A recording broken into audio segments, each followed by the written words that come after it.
The movie begins with an intense scene in which John Wood, a former Special Forces member, is tied to a chair and being interrogated by his commander, Stone. John's wife has also been kidnapped by Stone to be used as a threat. In the Westburg region, with a population of only 5,000 people, a deadly pandemic had broken out. Out of those 5,000, 3,000 had already died due to the virus, 1,500 were being treated in local hospitals, and only 500 individuals remained roaming the area.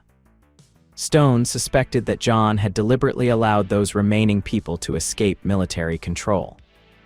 However, John defended himself, claiming that when his team arrived, those vulnerable people were already gone. Despite this, Stone remained unconvinced. Stone grabbed John's wife and threatened to shoot her. In shock, John desperately tried to free himself to save her, but he couldn't do anything and was forced to watch as his wife was killed right before his eyes. 3 years later, John lives in an isolated location deep in the forest, leading a solitary life marked by grief and sorrow over his wife's death. Beyond the painful memory of her loss, John is still haunted by Stone's psychopathic face and by the soldiers who killed innocent, infected people without remorse. This deeply enraged John and drove him to rebel against the Special Forces in an effort to protect civilians, even though this act caused him to be labeled a traitor. To make matters worse, Stone claimed that John's wife had been infected and that he did the right thing by shooting her. However, John became even more furious upon learning that Stone had never tested her for the virus. Stone also had a personal interest in John since he appeared to possess exceptional immunity to the virus. For this reason, John was sent to a research center as a test subject. But this turned out to be a huge mistake, as John, thanks to his extraordinary strength, easily escaped the facility and disappeared. Back at John's cabin, while warming himself by a campfire, a mysterious woman suddenly appeared from the woods. She was wounded, staggering, and eventually collapsed. Upon seeing her, John immediately helped. The next day, the unknown woman woke up startled in a stranger's house. John reassured her that he had no bad intentions and was willing to help. He also informed her that she had a bullet lodged in her body that needed to be removed to prevent a serious infection. With no other choice, the woman accepted John's help. Before proceeding, she introduced herself as Maria. Shortly after, John extracted the bullet from her back. John was surprised to see the bullet contained a tracking chip. This confirmed to him that Maria was a fugitive from Stone. Furthermore, when he noticed a barcode tattooed on Maria's wrist, he had no doubt left. Despite this, he allowed her to stay in his home while she recovered, but made it clear she would have to leave once she was healed to avoid attracting Stone to his hideout. Several days passed, and Maria tried to help John by chopping wood, but he stopped her, insisting he could handle it on his own. While Maria was inside the cabin, John received an unexpected visit from soldiers tasked with tracking infected individuals. At first, John ignored them, but they forced their way into the house, which enraged him, and he ended up eliminating all of them. When he returned inside to check on Maria's safety, he was stunned to find that she had already defeated the soldiers herself. After disposing of the bodies, Maria, still shocked, observed the arsenal of weapons that John had stored. John explained that it was all part of his preparations for a war, though he didn't reveal who he was planning to fight. To avoid further questions, he handed her a mop and asked her to clean the blood off the floor. Meanwhile, at the military base, 2 operatives named Granite and Feldspat were waiting for their squad to return with Maria. But having received no updates, they decided to send another team. Frustrated, Granite challenged several of her subordinates to a fight and easily defeated them, proving her superior strength.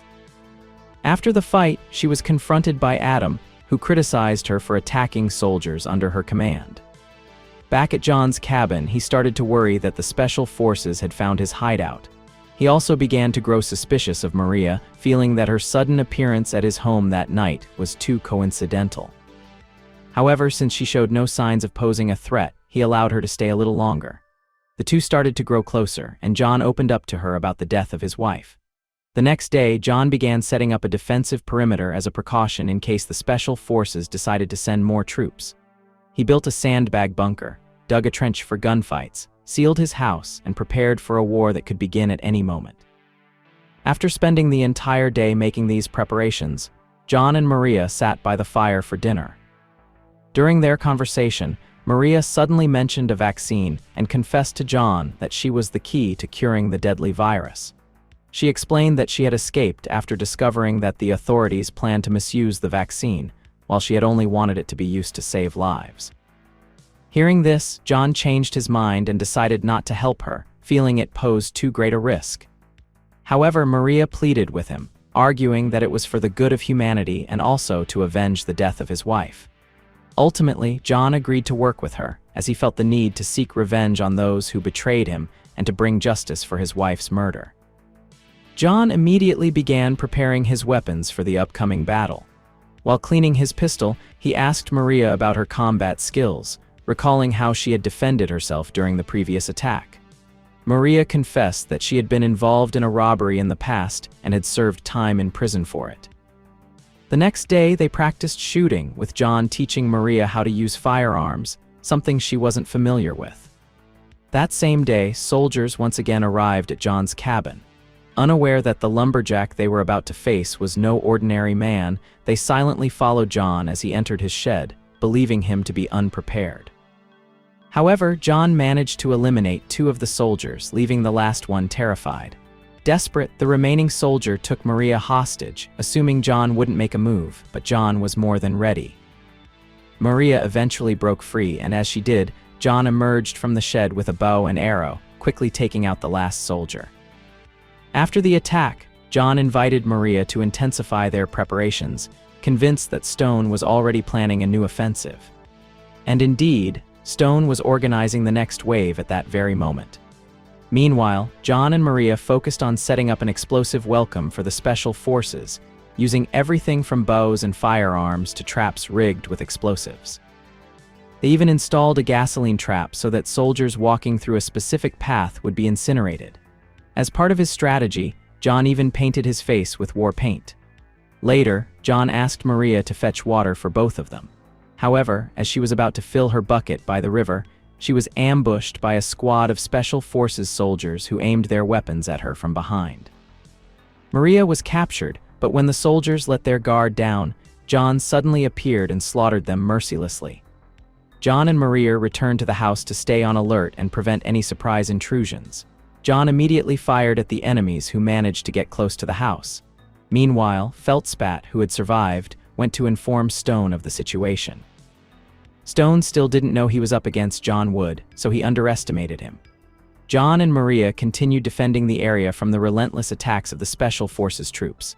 Suddenly, Maria was attacked by a female soldier and had to fight her off alone, as John was occupied with other intruders. However, Maria cleverly used an assault rifle to eliminate her attacker, avoiding close combat.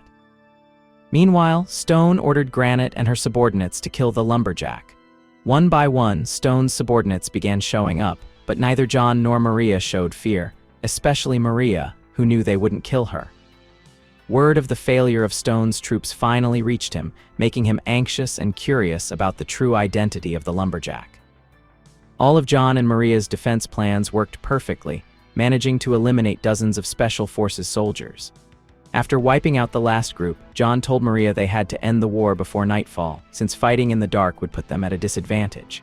Stone began to feel uneasy as none of his men had returned. He was down to his last squad. When things seemed to have calmed, they decided to approach the house. There they found a basement full of the bodies of their comrades. While they were distracted, Maria suddenly appeared and took them down. Elsewhere in the woods, John was clearing the area when he was ambushed by Feldspat, triggering a fierce fight between the two. In that confrontation, John was defeated. Maria, on the other hand, was also cornered by Stone's newly arrived subordinates. Wounded, she was immediately taken by Feldspat through a tunnel. Shortly after, Stone received the report that Feldspat had escaped with Maria, his main target.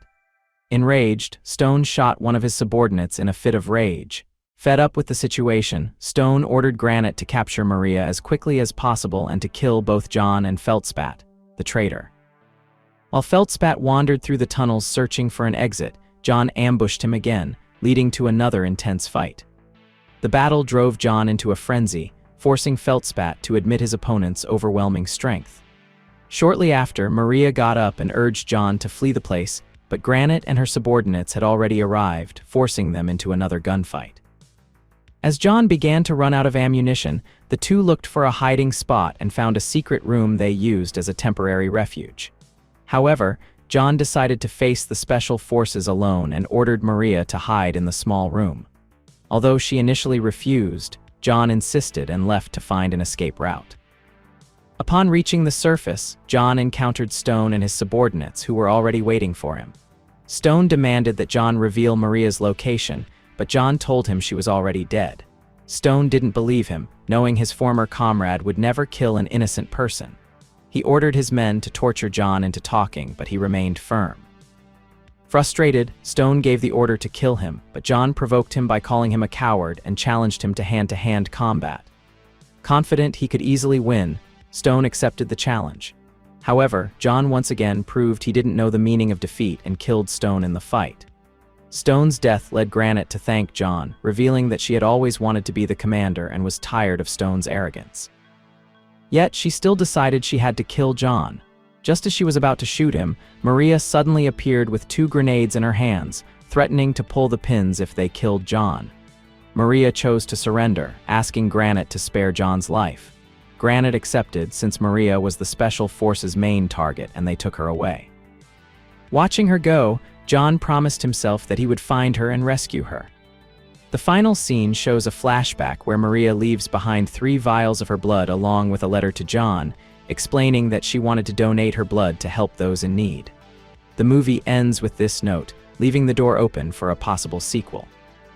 If you enjoyed the video, don't forget to leave a like, subscribe to my channel, and hit the bell so you never miss a recap.